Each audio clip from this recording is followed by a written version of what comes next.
Tu veux te lancer sur YouTube en 2025? Voici le setup ultime minimaliste pour créer efficacement des vidéos tech de qualité. Salut, comment ça va les passionnés? Aujourd'hui, comme vous l'aurez compris, je vais vous montrer en détail mon setup pour créer du contenu sur YouTube, en particulier sur de la technologie. Dans la première partie de la vidéo, je vais vous dire en détail le matériel indispensable aujourd'hui pour créer du contenu sur YouTube. Et dans la deuxième partie de la vidéo, je vous montrerai des matériaux plus facultatifs mais qui peuvent être très pratiques. Donc restez jusqu'au bout pour ne rien louper. Premier objet qui est sûrement le plus indispensable pour créer du contenu, c'est la base. Il vous faut une caméra. Alors vous n'avez pas forcément besoin d'avoir une caméra 4K. Prenez une caméra 1080p, 30 fps, 24 fps, ça suffit largement pour créer du contenu sur YouTube. Pour ma part, je tourne avec un EOS 2000D. Niveau objectif, j'en ai deux.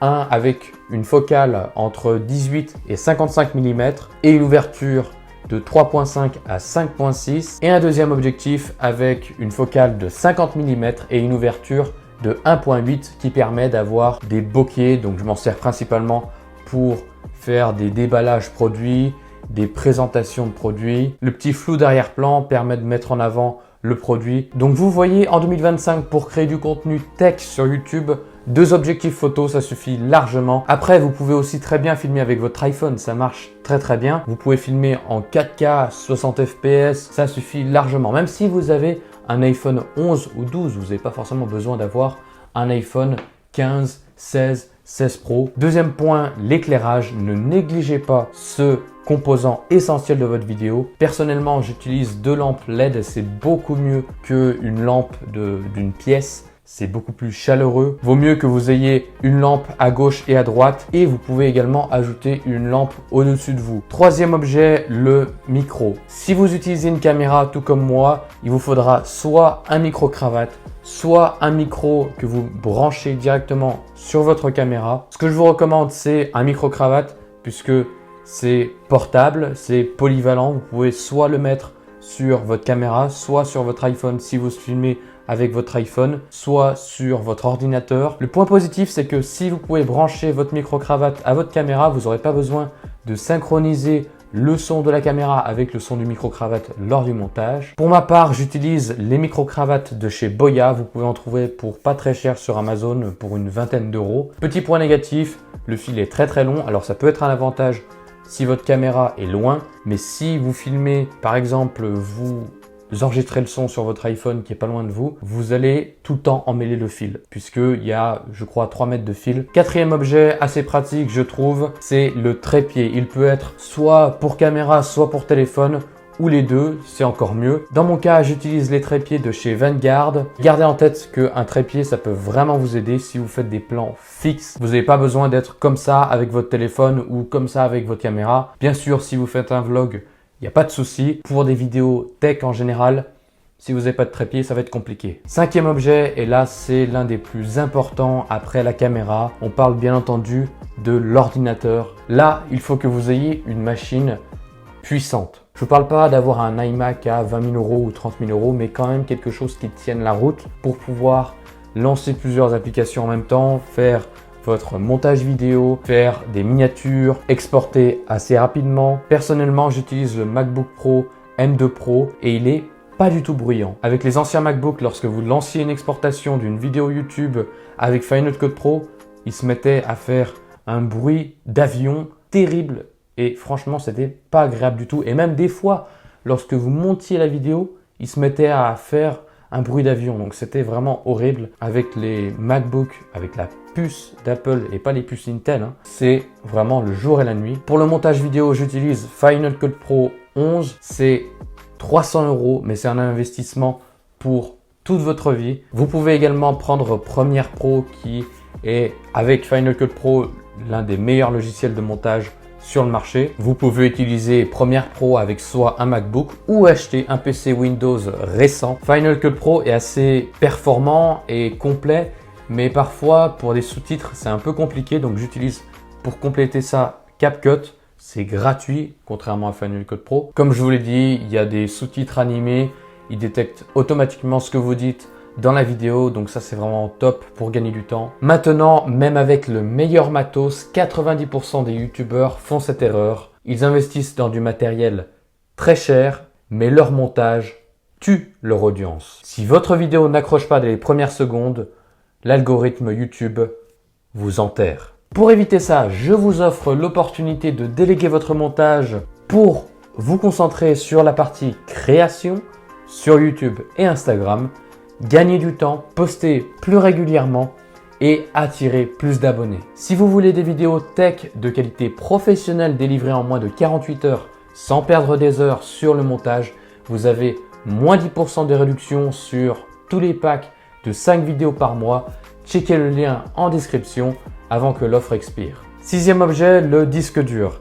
Ça peut vraiment vous aider si vous avez un stockage limité, sachant que des vidéos, ça peut vraiment prendre beaucoup de place, en particulier avec Final Cut Pro. Personnellement, je n'ai que 512 Go de mémoire sur mon MacBook, donc ça se remplit très vite. J'ai donc choisi le disque dur 2 Tera de chez LaCie, il va très bien. Ça fait 7 ans je crois que je l'ai et j'ai toujours pas rempli le stockage. Il arrive bientôt à saturation, mais après 7 ans. Ça peut paraître cher à l'achat, mais en réalité, c'est un investissement sur le long terme. Et puis même maintenant, je crois qu'on peut avoir des disques durs pour 50 €. Il n'y a pas que LaCie sur le marché, il y a aussi Samsung, il y a Toshiba, vous avez beaucoup de marques. N'hésitez pas, c'est vraiment un bon investissement encore une fois, parce que si vous devez supprimer à chaque fois les fichiers pour pouvoir tourner et monter une nouvelle vidéo,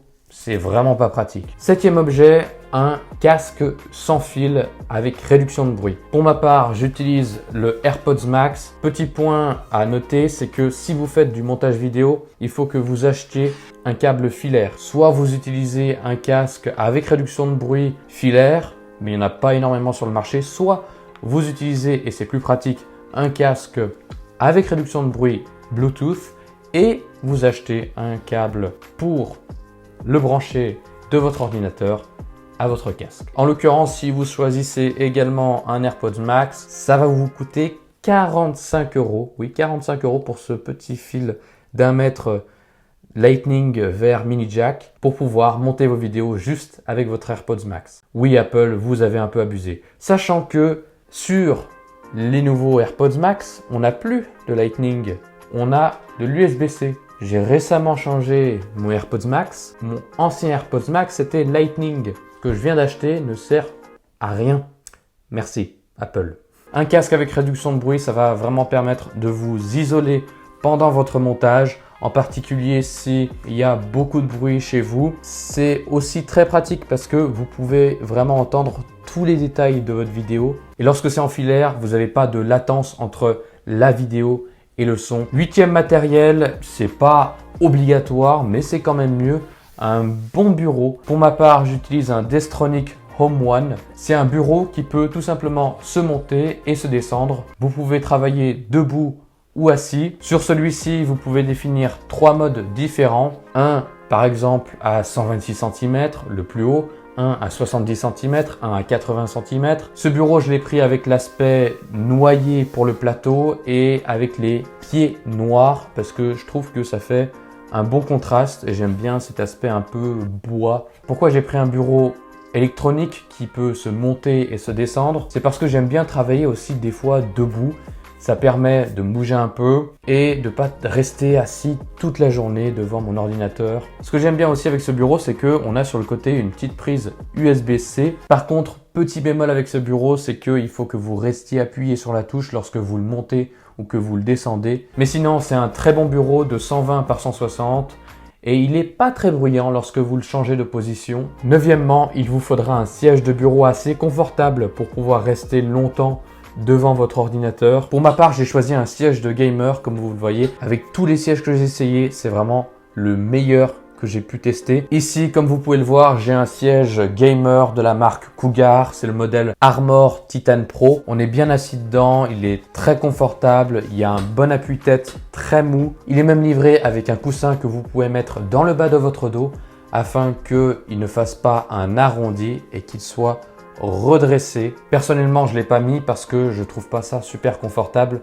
mais le reste du siège est vraiment très agréable. Voilà tout pour les objets indispensables pour créer du contenu sur YouTube en 2025, en particulier dans la tech. Vous le voyez, pour les derniers éléments que j'ai mentionnés, c'est pas obligatoire, mais retenez les principaux. Une caméra, une lampe, un micro, un trépied, un ordinateur, un très bon ordinateur et bien entendu un bon montage vidéo. J'espère que tous ces éléments vont vous permettre de vous lancer aisément sur YouTube dans la tech en 2025. Si la vidéo vous a plu, n'hésitez pas à lâcher un gros pouce bleu dans la barre des pouces bleus, ça fera toujours plaisir, à commenter, à vous abonner et à cliquer sur la cloche pour être notifié lorsque mes prochaines vidéos sortiront très prochainement sur la chaîne YouTube. Je vous dis à très vite.